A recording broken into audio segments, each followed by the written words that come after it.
आपने बीजेपी के नेताओं से एक नारा बहुत सुना होगा, स्लोगन कांग्रेस मुक्त भारत। और सिर्फ इसी काम को पूरा करने के लिए इस देश के संविधान, इस देश के कानून, इस देश के नीति नियम और संवैधानिक पदों का क्या हश्र किया है, यह हर कोई जानता है। क्या करने के लिए?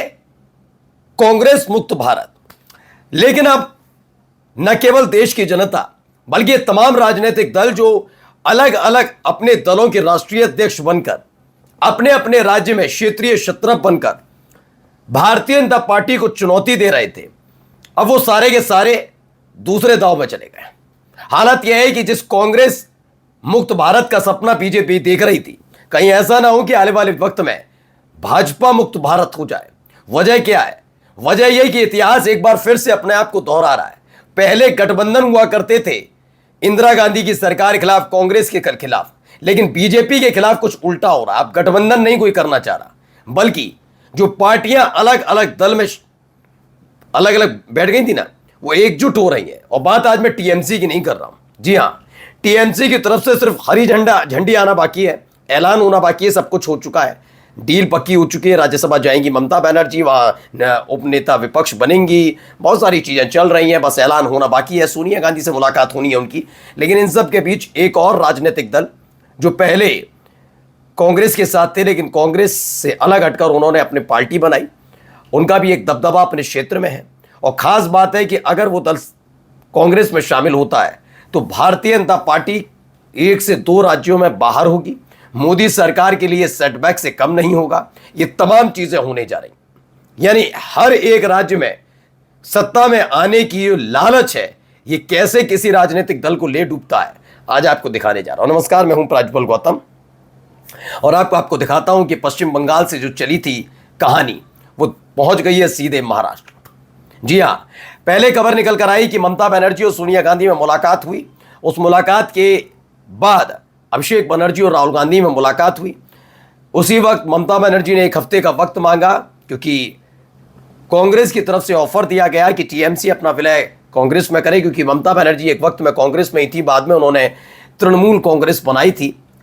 तृणमूल कांग्रेस का विलय कांग्रेस में होगा, इसके लिए उन्होंने 1 हफ्ते का वक्त मांगा था। तब तक सुष्मिता देव जो कांग्रेस में थी, बल्कि बाद में वो टीएमसी में आई और राज्यसभा भेजा ममता बनर्जी ने, वो तभी नजर आती हैं हेमंत बिस्वा शर्मा के साथ। और हेमंत बिस्वा शर्मा के साथ जैसी नजर आती हैं, ममता बनर्जी कहती हैं 1 हफ्ते का समय नहीं, अब इसे जल्दी ही कर लेते हैं। और उसके बाद जो और कई इस्तीफे आने जा रहे थे टीएमसी से, वो रुक गए। अब इन जैसी स्थिति टीएमसी की बनी, वैसी स्थिति महाराष्ट्र में एक बड़े राजनीतिक दल की बनने जा रही है। महाराष्ट्र की राजनीति में भूचाल है, देवेंद्र फडणवीस की कुर्सी पर खतरा है। ये बात इसलिए कह रहा हूं क्योंकि खबर यह है कि एनसीपी शरद पवार वाली, जी हां, शरद पवार की एनसीपी शामिल होने जा रही है कांग्रेस में। जी हां, बिल्कुल जैसे टीएमसी का विलय कांग्रेस में हो रहा है, वैसे ही शरद पवार की पार्टी भी इस बारे में सोच रही है। ये ऑफर दिया गया था और उस पर क्या कुछ कहना है खुद एनसीपी के बड़े नेता का, वो सुनवाता हूं। पहले वो सुनिए क्या कह रहा है, जरा सुनिए। जो भी निर्णय लिया जाता है हमारे पक्ष के प्रमुख या टीएमसी के पक्ष प्रमुख वहां पे लेंगे। जब होगा तब देखा जाएगा, शायद हो भी नहीं सकता, शायद हो भी सकता है। आज क्या इम्पोर्टेंट है, सब पक्ष के जो नेता है, जो आज बीजेपी के विरोध जो रास्ते पे आना पड़ेगा और ये भाजपा के खिलाफ वहां पे लड़ना पड़ेगा। तो ये कौन है? दरअसल इनका नाम है रोहित पवार। रोहित पवार ने कहा है कि ये सारी बातें चल रही हैं और उस पर एक तरीके संकेत दे दिया कि हाँ, एनसीपी भी इस पर गंभीरता से सोच रही है। दरअसल शरद पवार भी कांग्रेस के दिग्गज नेताओं में शुमार रहे, बाद में उन्होंने अपनी पार्टी एनसीपी बनाई, राष्ट्रवादी कांग्रेस पार्टी बनाई। कांग्रेस ना टीएमसी है, तृणमूल कांग्रेस है, वैसे ही राष्ट्रवादी कांग्रेस पार्टी भी इनकी है। अब ये दोनों ही राजनीतिक दल कांग्रेस में विलय पर विचार कर रहे हैं। लेकिन ये बात सच है कि एनसीपी शरद पवार की जब कांग्रेस में शामिल होगी, उससे पहले अजित पवार गुट भी चाहता है कि वो अपनी मूल पार्टी यानी एनसीपी शरद पवार के साथ शामिल हो। यहां अगर एक तालमेल बनता है और ये कांग्रेस में शामिल होते हैं तो कांग्रेस तो महाराष्ट्र में मजबूत होगी। लेकिन इसके अलावा एक और कहानी है कि शिवसेना, एकनाथ शिंदे और उद्धव ठाकरे भी एक होने जा रहे हैं। और अगर ऐसा हुआ तो देवेंद्र फडणवीस की कुर्सी जाने से खुद देवेंद्र फडणवीस भी बचा नहीं पाएंगे और 7 सांसद कम हो जाएंगे नरेंद्र मोदी जी की सरकार में। देखिए बात कहां से निकली, पहले वो आपको बता देता हूं। ये देखिए, समय की जरूरत, संजय राउत की अपील, फिर से कांग्रेस के साथ एकजुट हों टीएमसी, एनसीपी, एसपी जैसी पार्टियां। फिलहाल जो अभी महाराष्ट्र के अंदर आप हालात देख रहे हैं, उसमें महाराष्ट्र में पहले से ही अजित पवार गुट बीजेपी से नाराज चल रहा है। अजित पवार के निधन को चित्र बहुत नॉर्मल तरीके से, जबकि वो भाई उप मुख्यमंत्री, पूरा निपटाया गया, उसको लेकर अजित पवार गुट नाराज चल रहा है कि इतना आसान नहीं है कि उनकी पार्टी के राष्ट्रीय अध्यक्ष भी एनसी अजित पवार गुट था ना, एनसीपी अजित पवार गुट, वो इतनी आसान, मतलब दुनिया से चले गए, एक्सीडेंट है, कोई गंभीरता नहीं। बीजेपी में उप मुख्यमंत्री की मौत हो जाने पर कोई गंभीरता नहीं, उससे पहले ही लगातार छींटाकसी बीजेपी की तरफ से अजित पवार के ऊपर की जा रही थी, तमाम चीजें हो रही थी, बहुत सारी चीजें थी, ठीक है।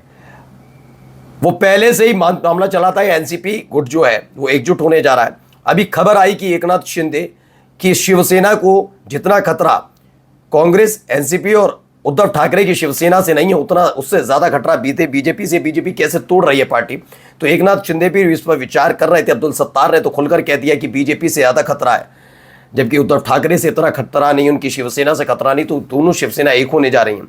और ऐसा हुआ तो देवेंद्र फडणवीस की सरकार अल्पमत में आ जाएगी। ये सारी कहानी चल रही है। इसी के बीच देखिए, ये भी एक और खबर है, टीएमसी के विलय की अटकलों पर संजय राउत की ममता बनर्जी को नसीहत, जो मैंने अभी बताया आपको कि टीएमसी और एनसीपी एक साथ आए। अब शिवसेना एकनाथ शिंदे, क्योंकि अजित पवार की पार्ट का जो वाला जो गुट एनसीपी वाला है वो अपनी मूल पार्टी में शामिल होने जा रहा है, ये बात क्लियर है। ऐसे में अब जरूरी कौन हो गया उनके लिए, एकनाथ शिंदे बीजेपी के लिए अपनी चीज समझ गए, एकनाथ शिंदे की ये बिल्कुल सही वक्त है कि देवेंद्र फडणवीस को कुर्सी से उतारा जाए और खुद कुर्सी पर बैठा जाए। यही आखिरी ऑप्शन इस समय देवेंद्र फडणवीस के पास है। अगर महाराष्ट्र में सत्ता में रहना है तो, सत्ता में नहीं रहना तो कोई बात नहीं, लेकिन अगर सत्ता में रहना होगा तो ये सब करना होगा।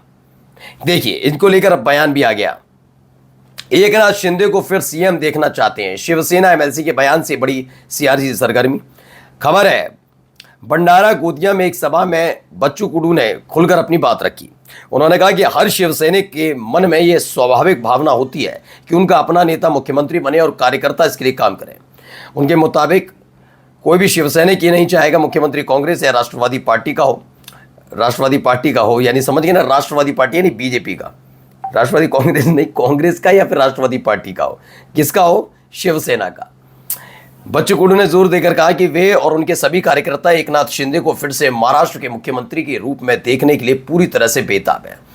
एकनाथ शिंदे समझ गए हैं कि अगर देवेंद्र फडणवीस को अपनी नैया पार रखनी है तो सबसे ज्यादा जरूरी इस समय उनके सामने ये होगा कि वो राजनीतिक जो उनका उतावलापन है उसे त्यागे, मुख्यमंत्री पद से इस्तीफा दें, उप मुख्यमंत्री बने। क्योंकि अगर नहीं माने और एकनाथ शिंदे भी का गुट साथ चला गया, शिवसेना में शामिल हो गया, तो देवेंद्र फडणवीस न केवल मुख्यमंत्री पद से हटेंगे बल्कि आने वाले वक्त में उनके लिए और मुसीबत हो जाएगी। क्योंकि अगर भारतीय जनता पार्टी बिल्कुल अकेली पड़ गई, क्योंकि बिना बैसाखी कभी भी सरकार बनाने की स्थिति में बीजेपी नहीं है वहां पर, जब तक वो सत्ता में ना रहे, इसलिए हल्का मचाओ। तो क्या देवेंद्र फडणवीस का इस्तीफा होने जा रहा है? नमस्कार।